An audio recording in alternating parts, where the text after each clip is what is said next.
క్రైస్తవులలో కొద్దిమంది లెంటును ఆచరిస్తున్నారు కదా.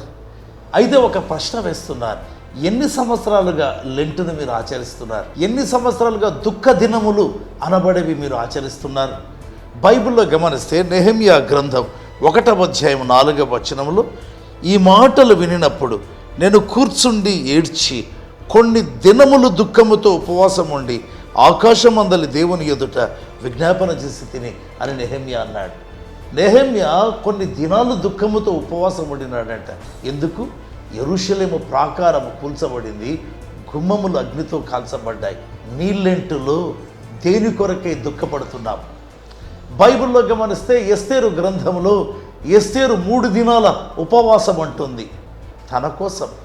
ఎందుకంటే తాను ఇశ్రాయేలు కొరకు రాజు దగ్గరికి వెళితే అనుమతి లేకుండా ఏం జరుగుతుందో కనుక తన కొరకు ఇశ్రాయేలు కొరకు పరోక్షంగా 3 దినాల ఉపవాసం. ఎంత ఉన్నత ఉద్దేశం! మరి ఇన్ని సంవత్సరాలుగా నీళ్ళెంటులో నీ ఉద్దేశం ఏంటి? ఆచారమేనా? ఆత్మీయతన? పరిశుద్ధ గ్రంథంలో మనం గమనించినట్లయితే దానియేలు ఉపవాసం ఉండినాడు 9వ అధ్యాయం. ఎందుకు ఉండినాడండి? యిర్మీయా ద్వారా ప్రవచించబడిన 70 సంవత్సరములు పూర్తి అవుతున్నవని తెలియగానే వాగ్దానపు నెరవేర్పు, ప్రవచనపు నెరవేర్పు కోసం ఉపవాసం ఉండినాడు. అంతేనా? అపోస్తల కార్యముల 13:1-2 గమనిస్తే సేవకులు, ప్రవక్తలు ఉపవాసం ఉండినారు. అన్యజనులలో సువార్త తలుపులు తెరవబడినట్లుగా బైబిల్ గ్రంథంలో ఉపవాసములు మహోన్నత లక్ష్యాలతో ప్రతి సంవత్సరము లెంటు ఆచరిస్తున్నావే, నీ ఉద్దేశం ఏంటి?